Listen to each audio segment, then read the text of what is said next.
Dee, I'll admit I was surprised when you suggested a true crime story about the Wicked Witch and the Wizard of Oz. What? Aren't we doing Escaping Gravity? I think you're thinking of Defying Gravity. This is Escaping Nexium. Oh, so that's why there weren't any munchkins. Okay, so we're previewing Escaping Nexium. That's on this episode of So Much Crime. So Little Time.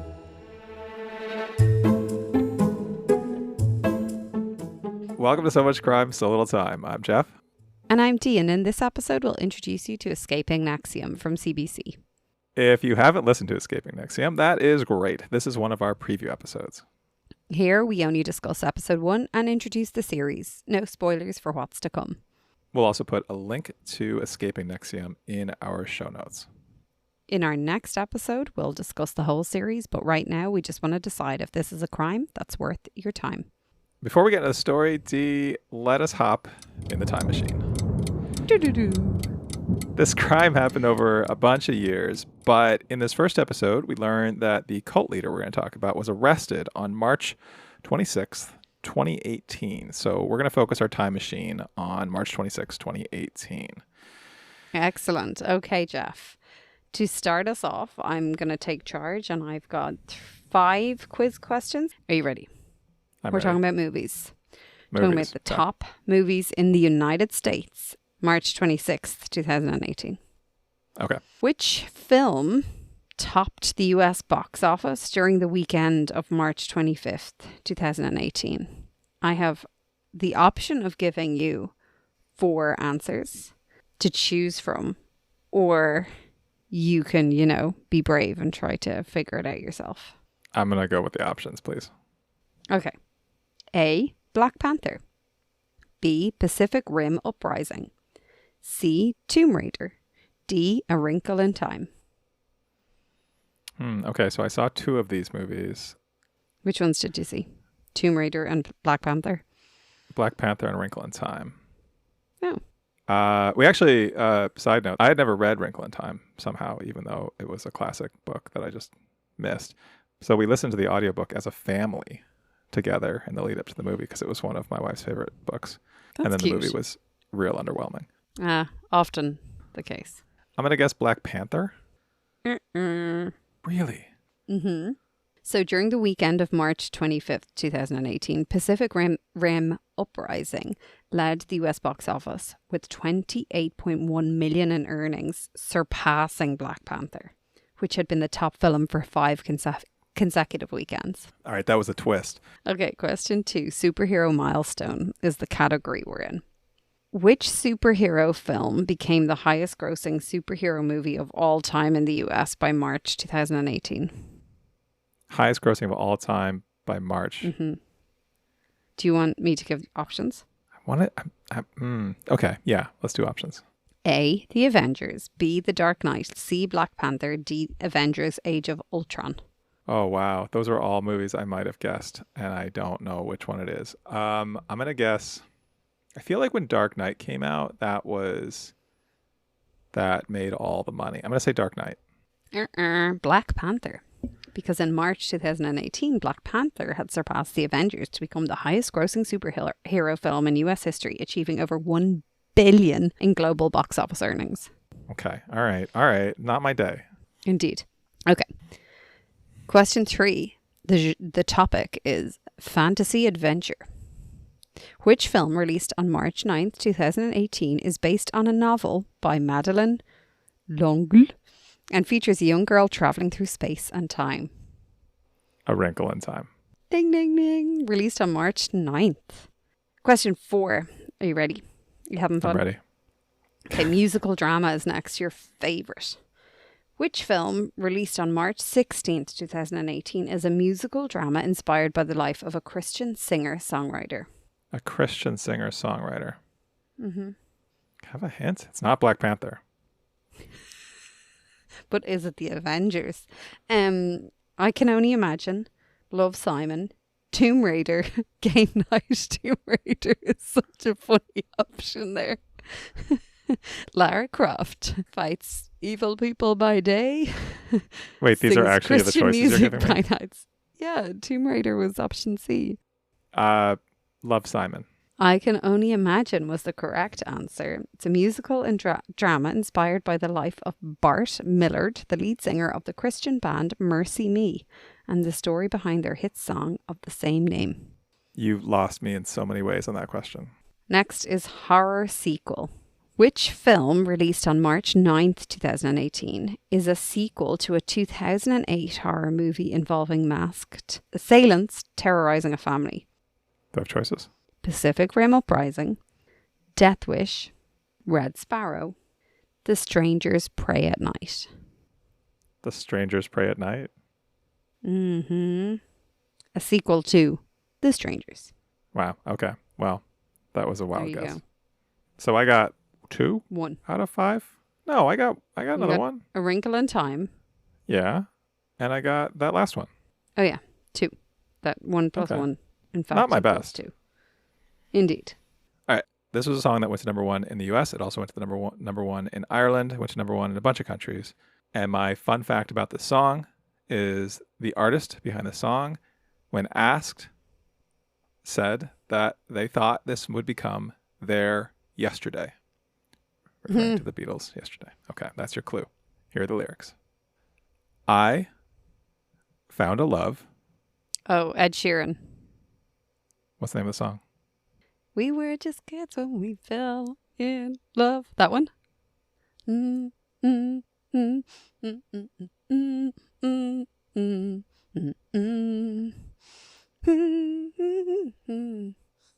Dancing in the Dark. You made No. my arms. I put on the floor, listening to our favorite song. That's it. Beautiful, you look perfect to me. Perfect? Perfect. Yeah, that's it. You got that There on we 4 go. words. 4 words. It's pretty good. I mean, it took That's me to pretty good. sing the whole song, though. Was the clue helpful? Well, I did. As soon as you said that, I was like, Ed Sheeran is springing to mind. All right. My last thing. So this crime spans multiple cities and countries, but the house where the events we're going to talk about in this first episode took place is referred to in the episode as near Albany, New York. But if you go to the CBC website where they talk about this podcast, they say it's specifically in Clifton Park, New York. When I saw that, I lit up because Clifton Park, New York is a town no one's heard of. It's about 20 minutes north of Albany, New York, and it's where I lived Dun, dun, dun. through high school. Was your name Keith back then? It was not. So I went to TripAdvisor to look up the top restaurants and look for a terrible review of one of the highest rated restaurants. And I haven't lived there since 1997. Do you know this restaurant? Did it exist when you lived there? So I can't remember, but in the top 10 restaurants, there were at least 3 that I definitely know, and 2 of them that I used to go to, including this one, which is listed at number 10 of the top 10 restaurants in Clifton Park, New York, out of 95 restaurants that made it to TripAdvisor. So one of the top restaurants, this restaurant is called Grecian Gardens Pizza and Restaurant. So its rating on TripAdvisor is 4 stars out of 172 reviews. It has 64 excellent reviews, but it has 5 one-star reviews. And I'm going to share one with you. This is by someone named Here R. at So Much Singer Crime, Sim- So Little Time, we focus on that 5, the 5 reviews. We focus on the bad. Why not? It's way more I just fun. want to say, this is the first time we've covered a restaurant that I personally have been to many, many times. And I actually think I used to get the thing that this person is talking about in this review. And Would again, have been a really good drinking game. Like, how many times is Jeff going to talk about the fact that he grew up in the place like where this event happened? And also my other thing was like, how many times is Jeff going to be like, you know, pain? I've had pain before because when I go to the dentist. I have not brought that up in a long time. That's because you tried to bring it up. We were discussing women going through IVF treatment. That was like Just with 70 no episodes ago. pain. And you were like, Oh my gosh. I have a reference point for this. You've been holding on to that.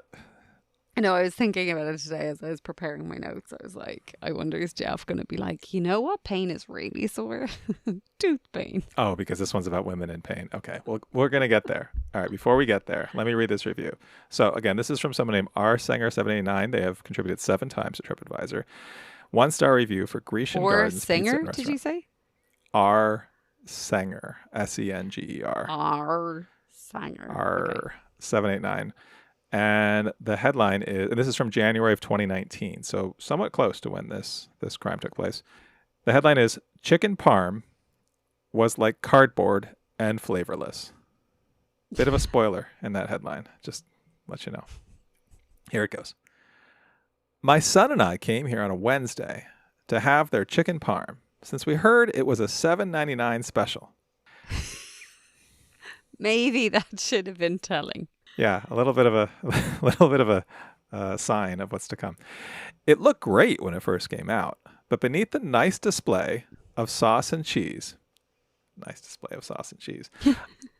I was barely able to cut the overcooked chicken underneath. I should have known that it would be difficult to cut based on the fact that they provided a large serrated steak knife. Most chicken parm that I've eaten in my life, I was able to cut with a fork or maybe a butter knife. I would have sent it back, but cut with a fork is so funny. Like, are you just like spending ages? Like, I don't understand. Sorry. Go on. I would have sent it back, but being pressed for time, I could not be bothered. Okay. My 11-year-old son even said it tasted like stale chicken from a freezer. And we all know that any kid will eat something covered with sauce and cheese. Do we know that? Is that a known fact? We do not know that.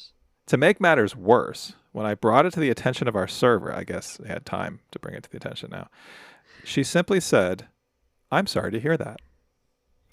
Sorry is nice, but perhaps offering to comp one of the entrees would have been a nice gesture. One of the $7.99 entrees, by the way. Needless to say, I would not recommend coming here based on this experience. I would rather pay more money and get a quality meal elsewhere. Yeah. So. Oh, that's so funny. I'm trying to remember. This is bringing back, it's not relevant to like this, but it's relevant to like the special of and like giving out about it. There used to be a place, I might have told you about this before, this pub in Sydney, in Bondi, called the Cock and Bull. It's like an Irish bar. And on Thursdays, you'd get like a free steak with your beer. So you'd go in and you'd get a beer and you'd get your free steak. And I just like, it's akin to you going in and doing that and then complaining that the steak isn't like, you know, top quality. You're like, of course it's not. It was free. Like, people are so weird. Yeah. Yeah. All right. That is our time machine for today. I enjoyed that. Amazing.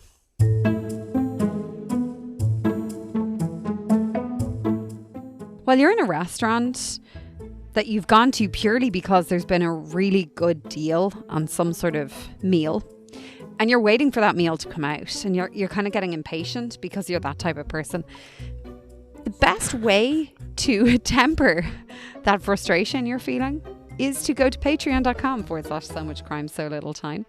There you'll be able to get even longer time machines, early release episodes, bonus content, outtakes, and you'll get to support the show.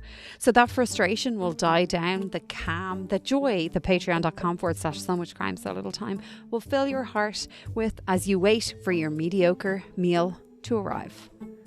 And can I just add, for a lot less than $7.99, you get something a lot better than a bad chicken parm.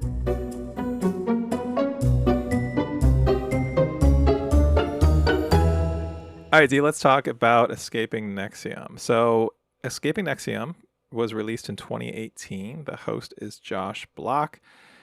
There are 8 episodes, plus then a couple of bonus episodes, including some story updates that came out after the fact. Each episode is about 30 to 40 minutes or so long.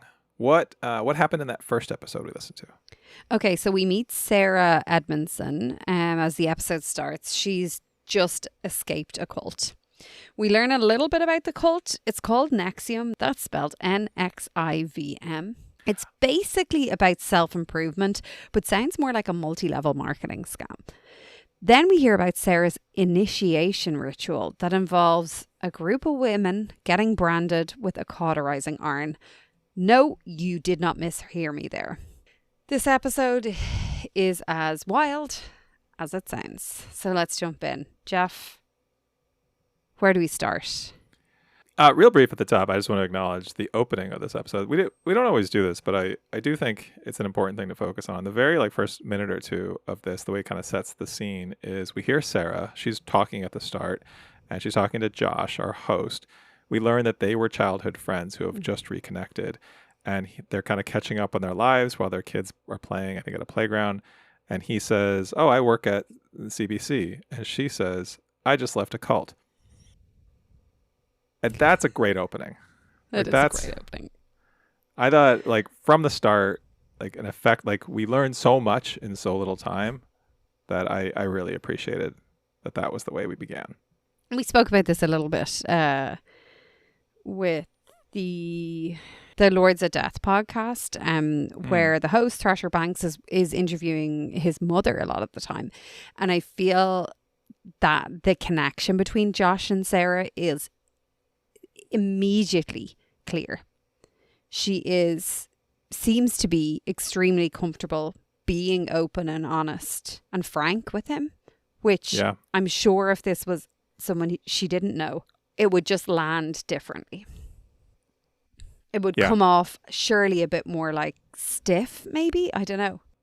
Yeah, and I mean, I think it's important that we get that relationship because, we don't hear all of it here, but I feel like we're in for a really just crazy, messed up story. And I think knowing, hearing just a little bit about where Sarah came from before this happened grounds her in reality, because we know from the little tidbits we get here, she's going to do some really bizarre stuff, and she's going to be caught up in this really bizarre cult. But to hear that she's been friends with Josh since she was 2, and there's a little bit about them growing up and going to school or camp together or whatever, I think helped a lot.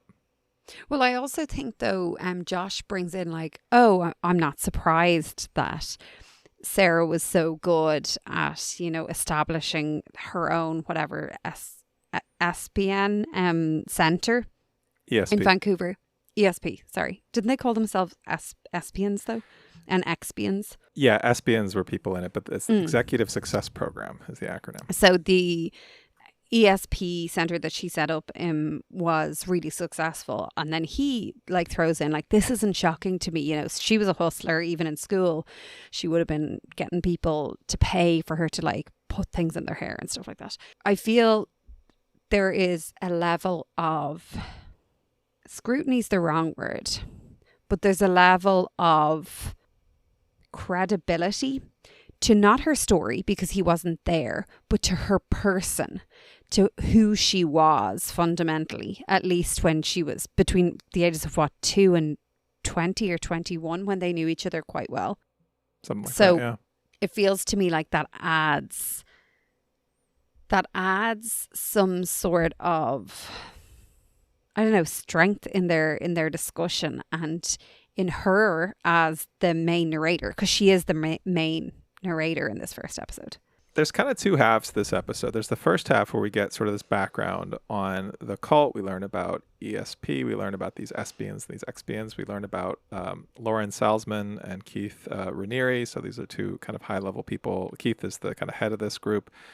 And then there's the second half of this episode, which is about this initiation, right? The branding, which is the title of the episode. And it's funny, I have no notes really on the second half of the episode and I listened to it a second time, but I stopped when it got to that part, and I only listened to that part once because I didn't feel like I needed to. Mm-hmm. Yeah. Did you listen to it multiple times? So full disclosure, I've listened to this entire podcast, but years ago. Oh, okay. But I honestly can't remember much about it. I remembered that the first episode was tough. Now, what I do also remember about the rest of the podcast is there's nothing fun happening. It's not going to take a turn for the better Like, it's just not. But I don't remember like specifics. I couldn't tell you. Like, I didn't remember anyone's names. I didn't remember that they got branded somehow, but I think I might have pushed that out of my mind because That's a it was like healthy visceral, thing to do. wasn't Yeah. it? Like, it was like the way she described it from the start, from each room, like they have to get naked and then like stand there and then put a blindfold on and walk and then take the blindfold off, but then put the clothes and the blindfold back on and then move to a new location and then get naked again. Like, it was just... Yeah, what's the point of all that? Is it just I to like don't know. make them vulnerable and kind of tear them down in a way? I think so, but it's also, I presume, playing on their insecurities. Like, if you've a group of 4 women who are focused on like self-growth, you could bet your bottom dollar that they all have like one area of their body that they don't love. Yeah, and then okay, so what you described happened, and then they get on this like one by one on this, like she described it as sort of like a massage table, and that this guy pulls out this cauterizing iron, no It's anesthetic. a female doctor. Oh, okay. Daniela. Sorry, I didn't listen to it a second time. And the other ones hold the one down, like a couple at the legs and a couple at the like arms or head to hold them down because it is so incredibly painful. And it's described in fairly visceral detail. Yeah, the smell, that they were all wearing a mask because of the smell. Yeah, I actually looked up and I very cautiously pivoted over to an image search to see what a cauterizing iron was, because I kind of knew from context clues what it was, but I'd never actually like seen one, and it's a terrifying looking instrument. And I was very fortunate, very thankful that I didn't stumble across images of it being used. But if I'm at a place and a doctor pulls that out, I'm getting the fuck out of there. Like I know. Yeah. I just felt Sarah's ability to tell her own story, or maybe it was the editing, or maybe it was a mix of both, has really like increased that impact. Like that really hit every sort of part of it. Even when they were getting branded, the break in her voice as she was describing that, witnessing the first of the slaves experiencing that, like flipping like a fish, the smell, it was all so, I could nearly feel it and I could hear it nearly. Yeah. And well, one thing I think that made it so powerful was this had fairly recently happened. She had just gotten out of this group, and this incident had only, I think, like the year before. Well, when they start speaking, it was only like 3.5 months before that she left. And it was the year before that. Yeah. Yeah. Also, you mentioned the slave thing. So that's another thing that I feel like we should talk about. So she's joining this group called DOS, or Dominus Obsequious Sororium, which is this women's group where you have a master and you are a slave to that master. And the woman, Lauren, who is her master, is explaining to her basically like, this isn't problematic at all. Like, you're not in a cage, you're not in shackles, but like, you're calling them masters and slaves like that. How is that not problematic? How is that in any way not degrading and offensive? And just why? Like, why? It's like, I get that it's like a power thing, but this is supposed to be like a self-empowerment organization. I know it's bizarre. It's wild how they obviously, the leaders, the higher ups, have so much control over each person that they can twist it, like that manipulation. Because it's wild that she even agreed to it, or anyone would agree to it, not just Sarah, but anyone would agree to it. But even when she pulled Lauren aside and said that she didn't want to get the branding done, having seen someone, the manipulation so quickly with Lauren saying like, why? Like, what meaning are you giving to this? What are you doing? What are you putting on this? You have to leave like your control behind. You have to work on yourself. If you are committed, you do this. There's so much fucked up stuff to say about that. She was her maid of honor. She married her and her husband. So her husband she met in this cult. Nippy. Her husband, Nippy. Yeah, that's not his actual name, but that's what I guess everyone calls him. We haven't talked about Keith Raniere at all. I guess we didn't really get a lot about him. No, we don't really get a lot about him other than the fact that he's fighting this His indictment. IQ, he claims to be 240, which I don't like. He out was of speaking context. full sentences at 1 and he was writing by 2. Like, oh, go fuck yourself. Like, way to tell us that you have zero self-confidence and you're an absolute arsehole. I looked it up because I don't like think about IQ scores a lot. I feel like it's been sort of a discredited or not taken that seriously of a metric. But Einstein was apparently about a 160. So if this guy claims he was a 240, it's like He's one and a the half smartest man in the Einsteins. world. Yeah. There. So actually, the smartest, the highest IQ recorded or claimed was close to this. It was like 250 or 255. But also, like, I feel like this is sort of bullshit. But then, like, and this is, I feel like this was sort of effective the way this was really about Sarah and her story. But we did hear what the charges against Keith were, which I thought was sort of a subtle way of saying what's going to come. So he was charged with sex trafficking conspiracy, conspiracy to commit forced labor, racketeering conspiracy. And then they alluded to older allegations that included sex with underage girls, pyramid schemes, and running a cult, which obviously running a cult, we knew that was coming. But the sex trafficking conspiracy and the conspiracy to commit forced labor, it doesn't bode well for where this is going. It doesn't.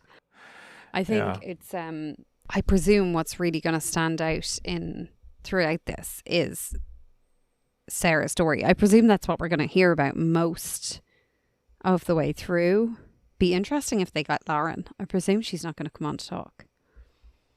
Yeah, we don't know if Lauren's in or out when this starts. We know that the leader has been arrested, and that Sarah's gotten out. And Allison Mack has been arrested as well. Who is that?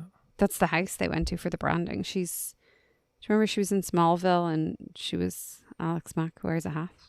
Do you remember her? I remember the Smallville reference. I never watched Smallville. Who was she, like a big person on Smallville? She was the blonde girl who was obsessed with Superman. Let me ask you this. So that moment where she's in the room and she realizes what is about to happen, and I think she's not the first woman to get the branding iron or the cauterizing iron. And she talks about how she's like thinking about getting away and like how she would leave, but also she sort of can't. And Lauren also sort of talks her into being a model for other women. I feel like this is one of those sort of like peer pressure situations where in hindsight it's easy to say, or like from the outside looking in, it's easy, like, of course, just get out of there. Like, just go. Like, don't do this. But do you feel like she effectively captured both the horror of what was going on, but also the sense of why any of them stayed after they realized what was going to happen to them? Yeah, and obviously she was not able to speak for the other women involved, but when she spoke out with hesitation to Lauren turned it back on her, but then was playing into what she knew was her weakness. She said, you're the highest up here. You're so special. You're the leader. You have to show. And this will be a reminder to you of how committed you are to your self-growth. And really playing up to her. And Sarah said it herself. She said, I wanted to be the quickest. I wanted to be the one who made the least noise. I didn't want to squirm. I wanted to win because that's my competitive nature. Not that you'd know anything about that now, Jeff. And she said it even again, whether she meant to or not, I was the fastest. I was the quickest. But as well, if you have a person you trust implicitly and she has this on her and you've built this rapport and you think, we are the hires up. We are making an impact on people. Why wouldn't I do this? Why wouldn't I trust her? I've trusted her up to now. Yeah, no, that's true. The other thing I wanted to say to you, which was an interesting side note, was when Josh arrives at Sarah's house for the interview and she's showing him around, and there's obviously the photos of the wedding and there's post-it, which was very effective, I thought. Mm-hmm. There's a post-it over Lauren's face in her wedding photo. Yeah, sorry. He makes it very clear that Sarah financially has done very well for herself. And I thought that was interesting that he noted that. That wasn't hidden. And really, what I think will also be interesting as this podcast goes on is if we look in to see, I don't know, not that she should have to give everything up, but it was her and her husband were both involved in it. I don't know. It just seems a bit fucked up. Well, we heard that she was very successful at this. I mean, it's like a multi-level marketing scheme, right? Like it's like Amway or whatever, where she made a boatload of money doing this, and basically By getting other people in who are still in. Yeah. So yeah, what that's sort of blood money in a way that got her that nice house and all those things. So yeah, I'm really curious to hear where that goes. Well, I'm definitely eager to keep listening. I was the one that brought this forward, and I've listened before. As I said, I have a memory of a goldfish, so we'll see what as I'm listening, I might be like, oh yeah. But I'm eager to keep listening. I think it's going to be a tough one though. Yeah, I'm eager to keep listening. I did have to resist going on to episode 2 with this one because I just like it's compelling in the way it's presented, but it is also, like I said, I didn't need, like I listened to that first episode a few days ago now, and it's still very visceral, very much in the back of my head of that scene. And I don't know how long that's going to last. It's going to last for a while, but yeah, let's keep going. Let's see where this goes. Let's do it.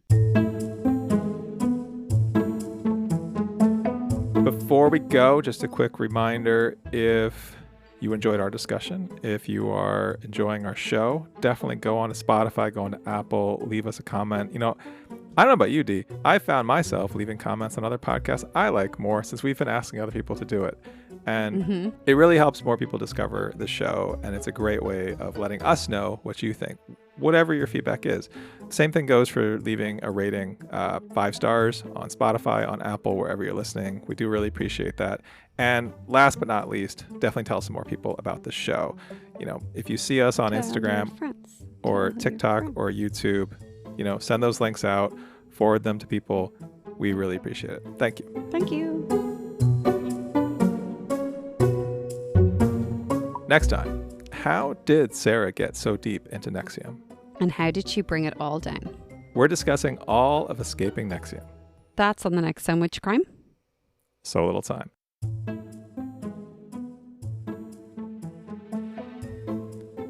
So Much Crime, So Little Time is a production of Mind Glove Media. The executive producer is Paxton Caloriso. Our associate producer is Blythe Ty. Our theme music was composed by Vyacheslav Starostin. If you haven't done it yet, please subscribe to this show on your podcast app. And don't forget to give us a 5-star rating and a review. Even better, tell your friends. To join the discussion, look for us on social media. Check out the show notes for all the links. Thanks for listening.